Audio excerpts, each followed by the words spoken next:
I'm always go to unite people and to make people feel welcome. So a certain kind of person like me and most Harborview employees want to help those who really need help. And the more they need help, the more I want to be engaged. I love being postal detective and my connections. I'm solving mysteries in my own way and using my skills. Welcome to the Ethnomed podcast. I'm Dr. Duncan Reed, a provider at Harborview's International Medicine Clinic and medical director of Ethnomed. On today's episode for the Provider Pulse series, our conversation is a little different. Instead of speaking with a healthcare professional, we are sitting down with someone who knows every department of Harborview Medical Center and has a unique understanding and interest in the cultural diversity of the Harborview staff.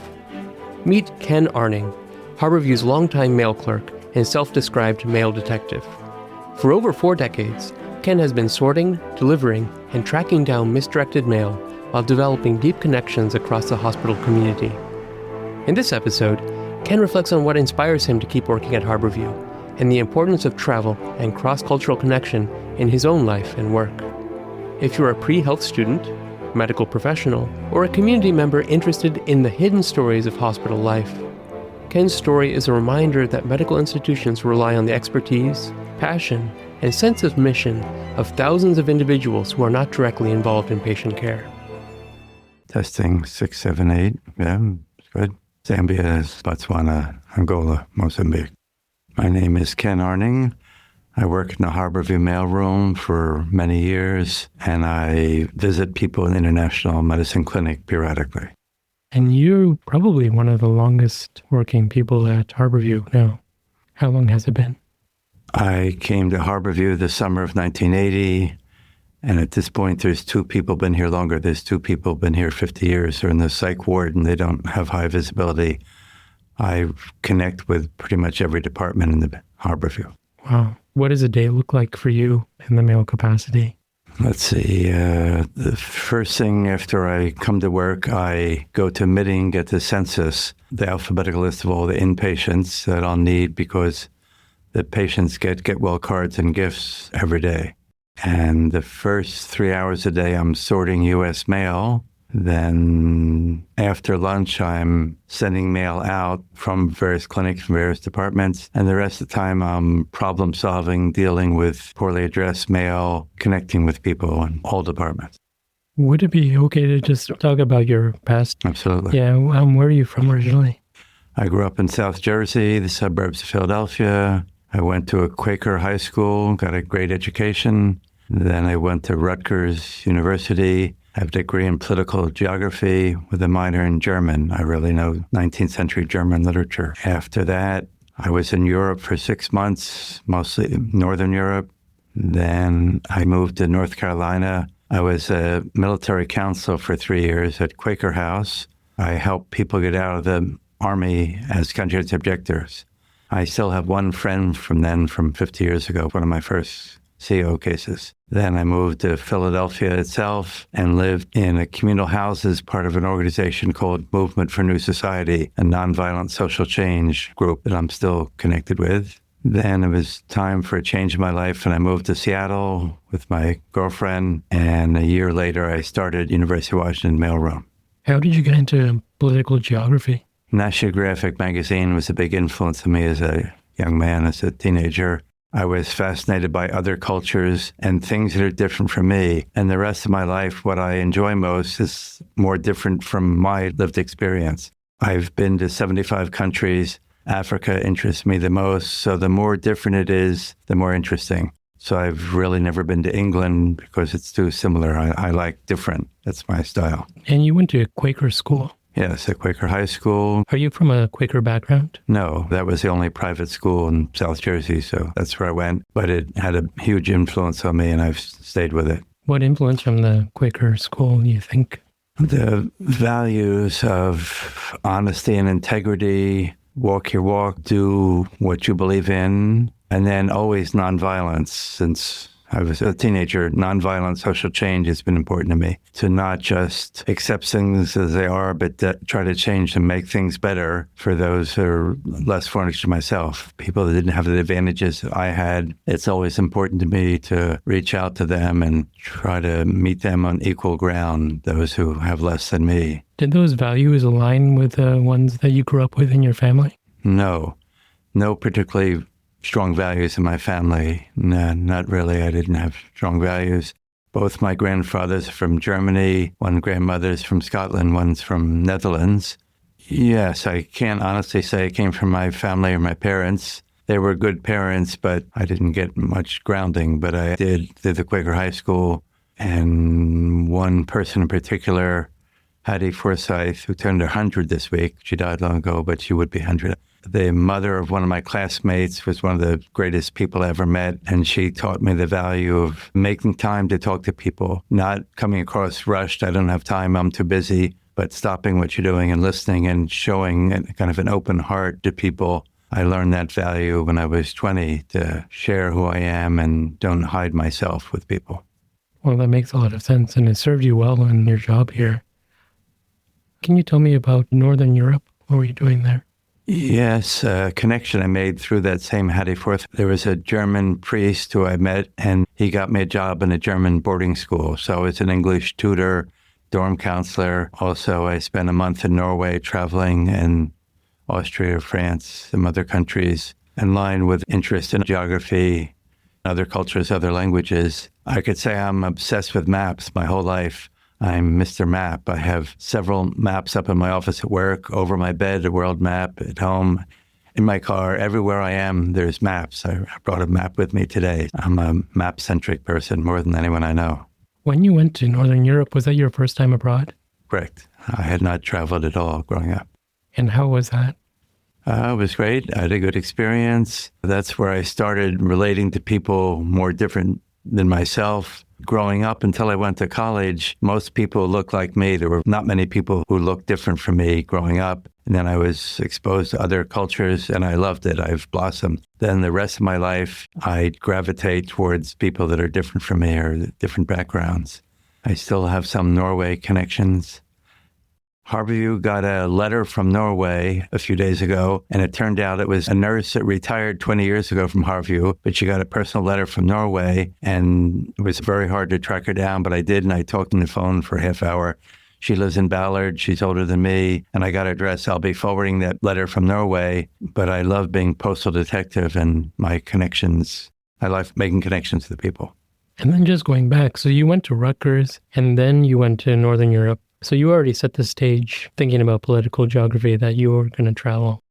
Yes, I did. So for 30 years, I went to a new country every year, a new place. I often had to stop a couple other countries to get there. Like when I went to Mongolia, I stopped in Beijing also. So that's where I get to 75 countries. And always a new place. For 30 years, it was always somewhere new. And all over the world, I have certain favorite areas. Would you be willing to talk about Fort Bragg and all your experience there? Sure. When I was there was 100,000 active duty Army soldiers at Fort Bragg. It was the end of the war in Vietnam, and it was considered the most militarized town in the United States at that point. The home of the Green Berets also, and a number of U.S. soldiers brought back wives from Vietnam. So it was a large population of Vietnamese soldier wives. I had a good experience there. I'm good with people, so being a counselor to people enlisted in the Army, but they saw the light and they didn't want to take part in war and killing anymore. So I helped them get out as conscientious objectors. It was a long, several-month process with each individual, but 100% success rate. They all got out of the Army. So I'm always anti-war, anti-guns, anti-violence, but you have to do it with respect to the other person. You can't push your values on another person. I didn't know that there was a counselor role for conscientious objectors. How did people come to your attention? Or were you just assigned to them? No, they came to me. We tried to be well-known in the community, publicized in various ways. So it wasn't an easy process. Once you're in the Army, to get out as being a conscientious objector, not easy. So a variety of ways they found us. And then we had a house and a center people came to and giving them moral support. And it's a very, very cumbersome process for the military to get out. It happens, but it's certainly not easy. And you have to have very strong convictions. And they did. And I supported people through the process. Were there any commonalities that came up of their experience, or did everyone have kind of unique reasons for why they decided not to be in the military anymore? Part of the answer is recruiters. So the recruiter's job is to get a quota, let's say 100 men. In those days, it was 99% men. So they got them, but the people that signed them didn't know what they were signing up for. They were often just out of high school, had less advantages, less education. So they thought it was going to be great. And then when they saw the reality of it after basic training and they learned that they were going to use a rifle to shoot the quote-unquote enemy, that gave them pause to think. And then they decided that's not for them. They didn't know what they signed up for, and then they found out. Fortunately, there's always been country objectors in the military since World War II, and still today for those who have a change of heart. And you spent 3 years doing that? I did, yes. And then you went on to a daycare. You were working at a daycare? Working at a daycare center, primarily with 4-year-old kids in West Philadelphia. I've always liked working with children, but I was part of a social change community. There were 10 communal houses, part of the movement for New Society. That's when Sisterhood is Powerful came out, the beginnings of feminism. So I've always been a strong supporter of women feminism, and other social change movements were happening at the same time. The Black Power movement, Black rights, women's rights, gay rights, they all kind of happened at that time period, mid-early 70s. And I was into that, and I've stayed with those values. And then after that, you said you were on and off as a vet tech. Yes. Originally in high school, I wanted to be a veterinarian because I love animals. I worked for a veterinarian's office several times in my life, but that's not what I studied in college ultimately. But I still love animals, and particularly less common or well-known animals. My specialty is not the common animals, often from Africa. And I know lots and lots of animals that 90% of people never heard of. What are your top few?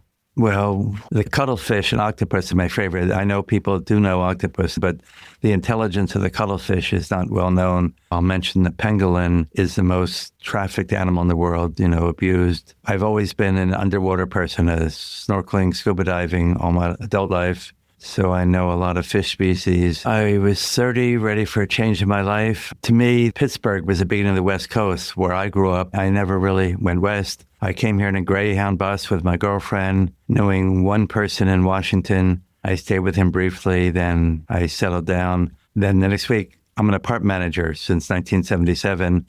I've stayed at an old 10-unit apartment building across from Volunteer Park. I was looking for a job. I worked for a vet tech, but then there was an opening University of Washington mailroom. I got it, and I've stayed ever since. Did you know anything about the University of Washington or Harborview before you signed up for that job? Not really. Just Harborview was the trauma center, and for low-income people, it was a good place to go. And then can you just take us through, what was it like? So you were at Harborview. Right. Or were you at University of Washington? So I was University of Washington for a year. The hub at UW had a post office, a traditional post office, held stamps. And I did that for a year. Then there was a dispute with the U.S. Post Office, and I came to Harborview. There was an opening, and I agreed to work here for 2 years. Now, 48 years later, I'm still here because I love my job. Did I know much about Harborview? No, and it was much smaller then. It was really just the main building, and Harborview Hall, a 7-story building, was active with labs and various departments were there. So Harborview has grown and grown and grown. So your first mail jobs at University of Washington and at the hub was kind of like a more standard postal office. Right. position. I sorted mail at UW, and then for a year I sold stamps, $1,000 a day worth of stamps. Oh, I'm also a stamp collector also ever since then. Yes, I have a lot of stamps at home. And for years in the Harborview mailroom, I sold stamps on the side. I would buy a few $100s worth and sell them to employees for no profit. So my primary duty, of course, is sort the mail that comes in. A lot of business mail comes in. People might be surprised that medical records has always been my primary customer. I do get about 20 get well cards for patients every day of the year. It's not based on seasons. People think it's more at Christmas or holidays. No, there's always get well cards. Every day I get gifts for patients, either short-term or long-term patients. And I guess my favorite thing about the job is delivering to the patients. I go directly to the patient to their floor at the end of the day and deliver the mail or the get well card. And due to my personality, I often relate to them, talk to them, get to know something about their life story, and never, of course, ask their any medical issues. But I make friends with them and want them to feel welcome at Harborview. I've become better and better and better at welcoming people, greeting people, making them feel at home is one of my skills. So you were saying at the beginning, too, that you sort mail that comes into Harborview and it's hours of sorting? Yes. And I'm naive to this. Is it all the mail that goes into one central place, or does it get parsed out to the different buildings? It all comes to one place, right, to me. So a driver from UW picks up from the U.S. Post Office. Then I sort it out, and there are satellite mail rooms. So the other buildings have a room with mail in it. Then campus mail, then mail from UW also comes twice a day. Interdepartmental campus mail is, of course, important. And so you're just sorting everything in your main office over there? Correct. And how many pieces is that? I'm going to say 5,000 pieces of mail a day. And then because I've done a long time, I can tell often 3 feet away where it's going to go. I can tell by the return address or the shape of a box. I'm good at identifying where it's going to go 1 second because of repetition. Wow. What changes have occurred since the 1980s? The past 20 years, everything is sorted by barcode, became more and more important. And these days, all mail that you and I and the patients get, there's a barcode on the front and back of every envelope, and it's scanned with the post office by the barcode. The importance of zip codes and the correct address. 5 times a day, I'm correcting addressing mistakes. Staff don't know the proper format for the post office, how to address mail. The most common one is mail by the post office read bottom up, the Seattle, Washington 98104, then the street address, then the Harborview box number, then the name. And the department isn't relevant because of the box number. It tells us the department. So people often don't have an right sequence, and that delays the mail for everyone, and they don't know it's delaying their mail. What about the handwriting? Is that a big issue that comes up? No, it's okay. Of course, of years of experience, I have to be able to read handwriting, hand address things. But people, almost no staff realize it makes a difference in price going out. So when clinics mail to a patient, if it's machine-generated mail, it's 6 cents cheaper than hand-addressed mail. So the post office gives a discount because it's easier for their sorting machines if it's machine-generated. So if someone hand-addresses to a patient, it costs 6 cents more than if they didn't, but that's the price we pay. What about your interactions with patients? Well, patients and staff, how has that changed over from the 1980s when you started? I always like that. I'm a people person. I like to staff. I'll say with patients, so HIPAA regulations have phased in since I've been here. It wasn't such a big issue in 1980 about privacy and HIPAA regulations. Now, of course, it is. And that only increases. I've learned to be diplomatic, what not to say. A whole nother thing is misaddress, things that are addressed wrong. So I've gotten probably 1,000 boxes for Amazon employees because they built a building in South Lake Union whose address is 325 Avenue North, and they don't put the north address. Then I get it from UPS or the post office, but it really is supposed to go to Amazon employee. That's literally over 1,000 boxes came like that, unfortunate. Also, Seattle University nearby. So dealing with other people's mistakes is, 20% of my job. That I'm always a postal educator, and the people are innocent. They don't know they're addressing it wrong or their handwriting's clear for various reasons, but I take it upon myself to try to educate them so they don't do it again and again. And then can you talk about the community that you felt here? I think of all the people, you know more of the workers than anyone. Yeah. Yes, but that's my personality. So I've always said if there was a tragedy or disaster and there were many, many dead bodies, I'd know more than anybody who they are. And now we all, of course, wore name tags. In the old days, we didn't all wear name tags. But yes, I know because I deal with orthopedics, ophthalmology, international medicine, every department all the time. And I'm a friendly, social, outgoing person, so I get to know the backstory.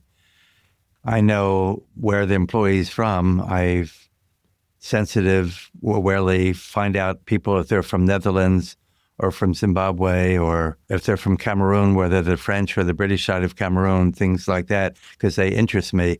That's melding my interest in geography and employees. And I'm always go to unite people and to make people feel welcome. I never want to be divisive or make people feel like the other or a stigma or like they don't belong. I'm always finding ways to have people feel like they belong. Everyone doesn't look like me. You must have seen different demographic changes in the employee base since you started too. Are there any general themes that you've seen? Yes, the whole time I've been here, there's a high percentage of people from the Philippines, but in the past 20 years, there's a high percentage from the Horn of Africa. Seattle has 100,000 people from Somalia and Ethiopia and Eritrea, a few people from other parts of Africa, and Africa is my main interest area. So some countries, you'll see Gambia, Nigeria, and Ghana, but you never see people from Ivory Coast or Algeria or Namibia. So it varies. And that fascinates me. It's not part of my job, and I'm always trying to do that sensitively. And then during this time, did your travel really start taking off after you moved to Seattle? Yes, it did. So every year a new country. I've been all over. I like exploring other cultures. I've been to the Philippines. I know basic words in Tagalog. One of the things that I noticed is that you really like small islands. Yes. Are there some small islands that you can educate us about that we wouldn't have known about otherwise? Yes, that's my specialty. That's melding my interest in snorkeling, swimming, being in the water, and islands and geography. Socotra, not many people know that. It's off the coast of Somalia. The British gave it to Yemen, so it's technically part of Yemen. Socotra has their own language. Arabic is their second language. It's a fairly large island. It's in a strategic place in the Arabian Sea near the Red Sea. But the people are farmers and fishermen. No wars going on there. And when I was there, they said 4 Americans per year go to Socotra. I went to the Banda Islands, which is very hard to get to. The island was center of the nutmeg spice trade 400 years ago. It was traded from Manhattan, New York, and Banda. Banda was more important than Manhattan, New York then. Now, I think that's changed. It was very, very hard to get to Banda. There's no scheduled way to get there. Andaman Islands is not well known. It's technically part of India. It's off the coast of Burma. It was where the British in the old days sent the Freedom Fighters from India. So there's a famous big jail there, kind of the Alcatraz of India. So Madagascar, I've spent 4 birthdays in Madagascar. There's only one Malagasy employee at Harborview that I'm aware of. I'm friends with her. I've been to all the islands around Africa, Zanzibar and Mauritius, Reunion, then the Cape Verde Islands, Canary, and Azores. Are there interesting stories from your work that stand out to you? Or I think a lot of mislabeled mail. Yes, I get that all the time. So my process when mislabeled mail, first I think, is it for a patient? Is it for employee? Is the patient discharged or are they here? Is the employee in the UW staff directory? If not, then I go to Google. Sometimes it works. Sometimes I have to go deeper in the internet to find the person. And like the one this week, she retired 20 years ago and wasn't easy to find in the internet. And I like that. I'm good at that. I really enjoy that. And then mail comes for people that are no longer here in various departments. Any other curious anecdotes that you have? Yes, patients that are discharged, but they still get mail. That happens all the time. Sometimes those patients will call me, contact me, saying, I discharged 5 days ago, but I'm expecting a gift from my aunt or get well cards. And sometimes there's money or valuable things they're getting. So, of course, the patient wants to figure out how to get the item to them. I'm always dealing with that. At least once a week, I get letters from patients that have mental health problems and write rambling letters that don't have a lot of sense to them. And there's nothing directly they're asking for. So I treat that with respect and dignity and try to find a way to solve that issue or try to help the patient that has mental health problems, but is reaching out to Harborview in a way that's not easy through writing a letter to help them. But I always, of course, I want to respect the patient and respect the differences in who they are. Sometimes letters in other alphabets, other countries, and they don't realize that it's hard. So I can find people that speak Czech or Polish or Mongolian. I know what employees, I know who to go to. Yes. Why did you stay in this job so long? I love it. The short answer, clearly in all this, I like relating to people.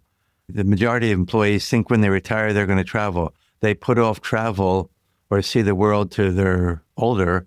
Then often that doesn't happen. They physical difficulties, for a variety of reasons, they don't travel. So I traveled all through my 30s, 40s, 50s, 60s. I did what other people think they're going to do in retirement that don't do. So I like that. What keeps me here? The challenge, both mental and physical challenge. So I walk a lot the second half of the day, delivering things to the various parts of the hospital. And I try to keep my finger on the pulse of any department, what's changing. There used to be called the refugee clinic. It's not called that anymore. So the name's changed. So it keeps me on my toes mentally and physically. Then dealing with people. So how to have nuances of finding out, again, to include people, not to exclude them. What do you think keeps people working at Harborview?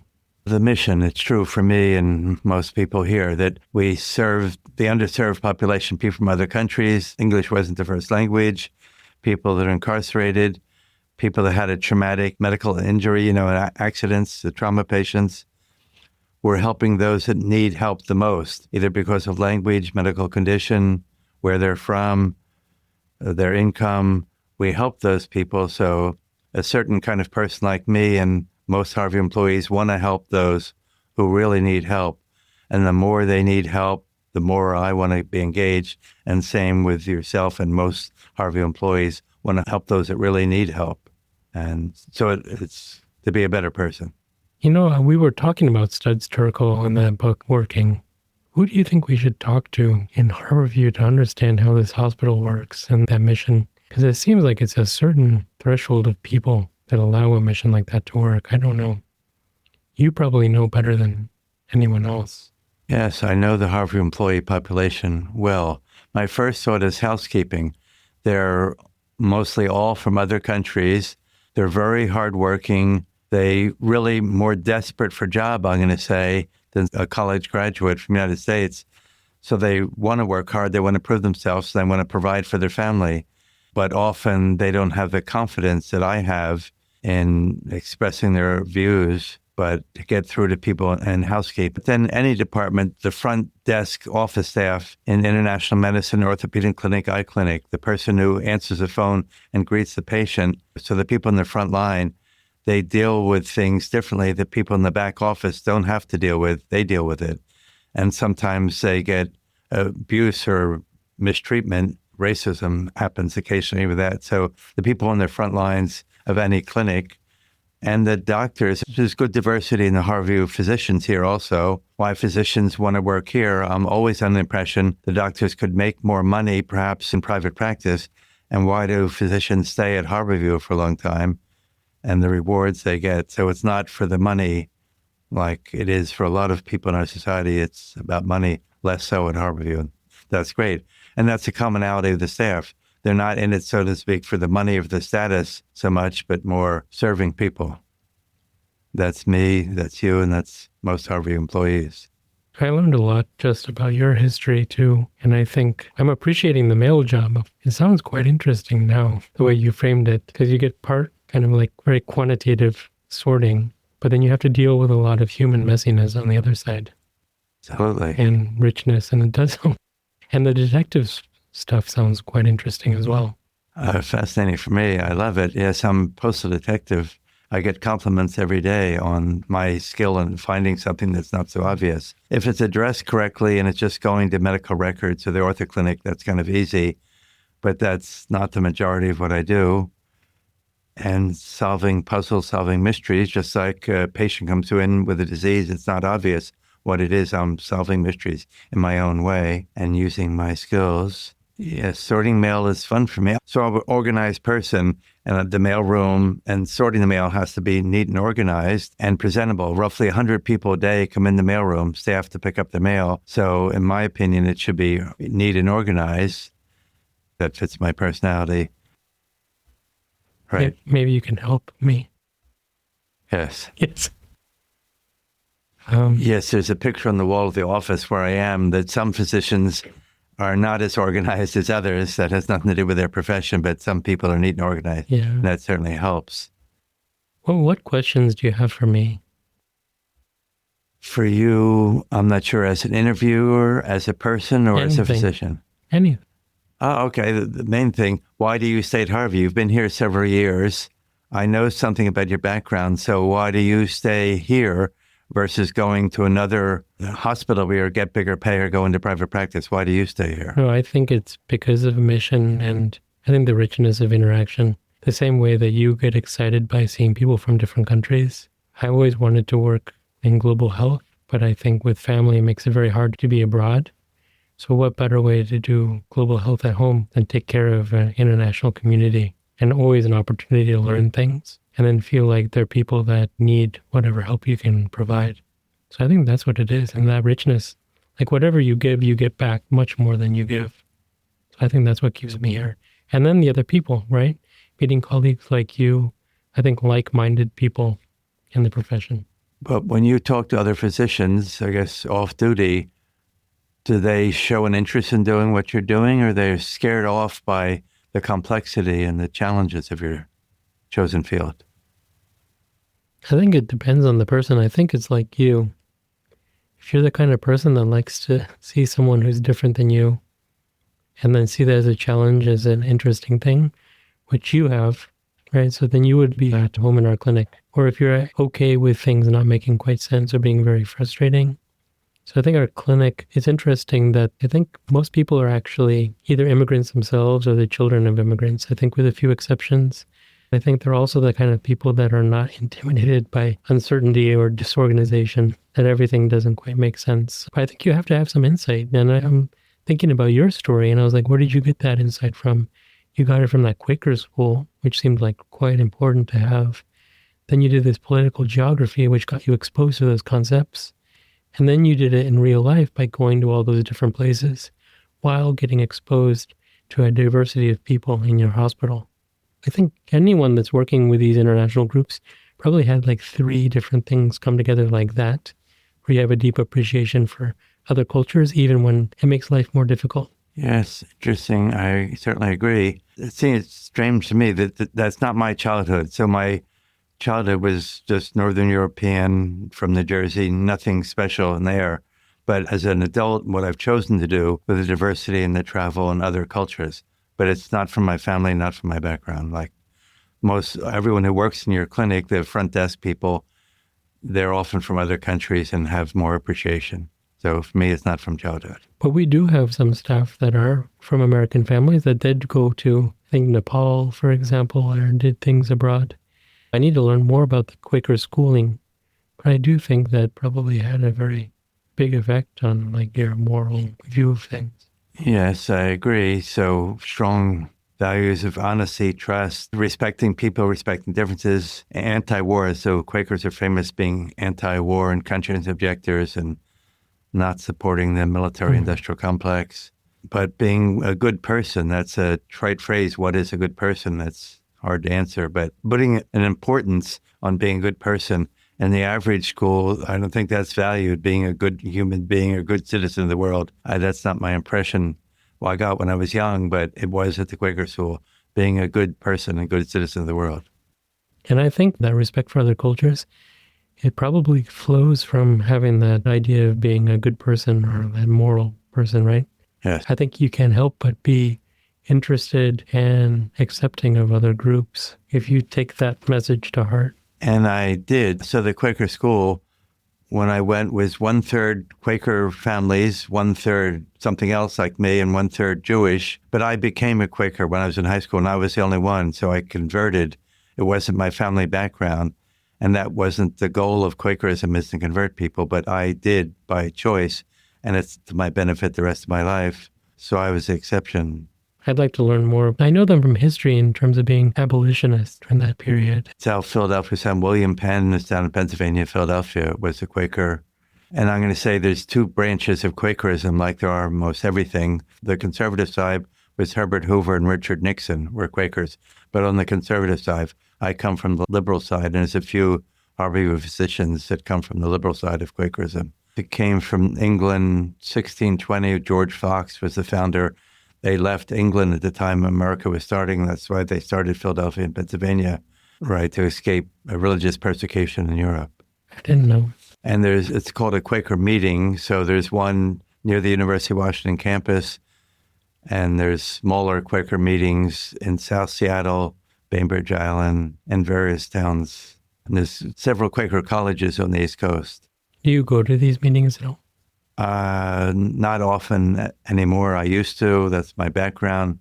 One thing to say, there's no priest or minister or someone in charge. Everyone is in charge, and it's based on silence, not based on someone lecturing or telling you what to do. So there's a lot of silence. Everyone is equal, and it's based on your personal connection to a higher being. It's up to the individual. There's not a strong doctrine. Like many religions have very strong, strict doctrine. This is kind of anti-doctrine. It's up to the individual and based on silence, not on preaching. One thing I didn't talk to you about was your involvement in FIUTs. Yes. Well, I can't remember what FIUT stands for. It's Foundation for Understanding with International Students. It's been 75 years at UW. It's helping students from other countries adapt and adjust to American life.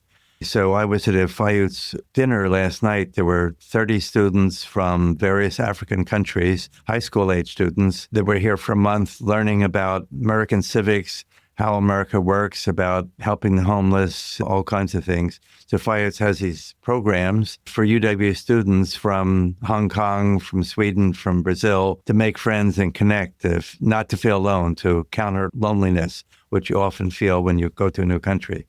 So it's a program to welcome students, and some students are very active for years, and they have a big concert every year. It was 3 weeks ago, a yearly concert where hundreds of people go. And my favorite, they have booths from the various countries, from Turkey, from Sweden, from Vietnam, explaining. So there were several Angolan students explaining. They had their flag, their culture, or from Turkey, from Nigeria. So they get to be proud about their Turkish culture and educate people that don't know. The one that was most impressive to me recently, there's a UW group for indigenous people from Mexico and Central America, just indigenous people. I'm really impressed with that. That's not the mainstream culture in Mexico or in Guatemala, things like that. Or the Kurds near Syria and Iraq and Iran that never had their own country. So it's a Kurdish community and getting to promulgate their culture, educate people. I know that some of the doctors in our clinic participate in some FIUT's lectures, but I didn't realize what a large program it is. They have many programs. They have several weekly programs. I go sometimes. One is a conversation group. It's Wednesdays afternoons. Anyone can drop in, and it's for people that are not confident speaking English. Often people from Japan come and they want to practice their English and make friends, always to make friends, to not feel like an outsider from the country they come from. They're often from Japan, Brazil, and China, for what it's worth, but any group can come, making friends. Then they have a weekly potluck where anyone can come and bring cultural food from their country. Then for new students, they go to Mount Rainier, they go to Pike Place Market, they go to Halloween, things like that, to understand American culture. They have a system where students from other countries get to join the American family at Thanksgiving and understand that holiday. So a lot of programs, all meant to be integrated into this local community and not feel lonely. Yeah. I brought the Harborview directory from 30 years ago. Oh, well, 1996 to 1997. Yes, and I know almost every name in the directory. So I know all kinds of people or any clinic. I know the people who started the refugee clinic long ago or started occupational medicine clinic or doctors in the emergency room that were long gone. So I'm a wealth of information about the history of Harborview and who was where. And obviously some clinics have moved, departments have changed, names have changed, like medical records is obviously the name change. Many staff people stay a long, long time, from doctors or secretarial people or front desk people. A lot of people stay forever because it's a great place. You know, back to the mission statement. We like that. I'm down the hall from the emergency room, but I don't always know what's going on. So I'll see something on the news and my friends will tell me about an incident happened at Harborview down the hall. And I didn't know it happened because it's not the part I say. Harborview is a big complex place with 6 buildings and all kinds of things going on. And of all the places that people don't get mail, it's probably the emergency department. Not much. Occasionally the borders do. Another thing is flowers. Not as much the past couple of years, but for years I got flowers sent by a loved one to a patient through Federal Express, and I deliver them. So they're always thrilled to get flowers. But always when I walk in a room, deliver the flowers, they ask me who it's from, and I don't know. I'm delivering the box. I don't know who sent it. And then other patients that are here for months order a lot of things, Amazon or boxes, and then employees are shocked or don't understand. It becomes their home. So some patients are here for months. This is their home. And they can pursue their hobby on knitting or reading or whatever they're into. Yes, those things come in through me. I really like your idea about talking to the cleaners at Harborview. The front desk people, Yeah. like Rahel in your clinic or anyone in the ortho clinic, like all the clinics, the front desk person, they deal with literally the front lines. And the medical side too. Yeah. So they have to deal with both sides and probably get harassed by both sides a little bit. Yes, some doctors have a higher standard or want things a certain way, and some are more relaxed, and they have to know that. They have to deal with people's personalities. And then the information desk, reverse, place like me, people come, they've never been to Harborview, English not the first language, they don't know where they're going, they're lost all the time. I love that. That's maybe what I'm best at. After work on weekends, and actually Christmas the last several years, I stay at the emergency room by where they come in and escort them in the room. They've come from Moses Lake. Their loved one is in room 620. They have no idea how to get there. So I love being a male escort to people that are lost and confused. And you know where every room is. Yes, I know every room. I think we covered a lot of things. I think we have some projects that we can work on. Yes, one thing, I'll volunteer to help you find people in terms of housekeeping or front desk staff because they know me and trust me. And some of them are going to be intimidated because you're a doctor and they didn't go to college, and that education gap with some people matters. So I can bridge that gap. I would really appreciate that. Sure. Because I think inspired by like Studs Terkel, right? What he was trying to do was interview the people that typically don't get interviewed and develop that picture. And then those groups of people are actually essential to the functioning of these institutions. Absolutely. Yeah, but it's easily overlooked or intentionally overlooked, I think, a lot historically. I totally agree.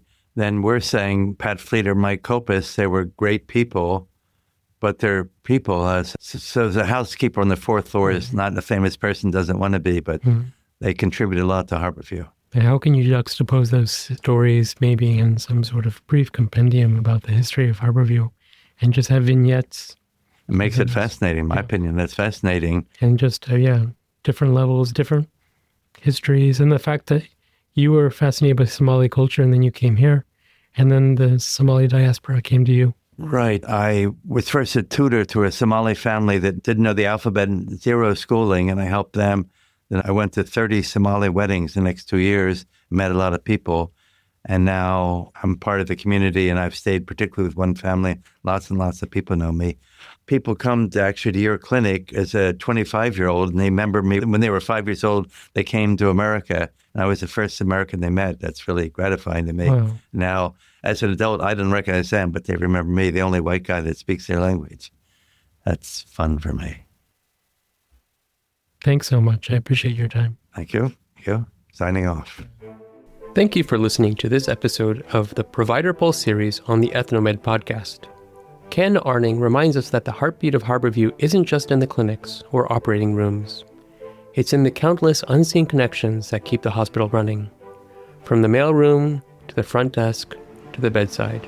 For pre-health students and medical providers, Kenn's story is a reminder that providing patient care is a multidisciplinary effort, and staff connections can help foster better patient care.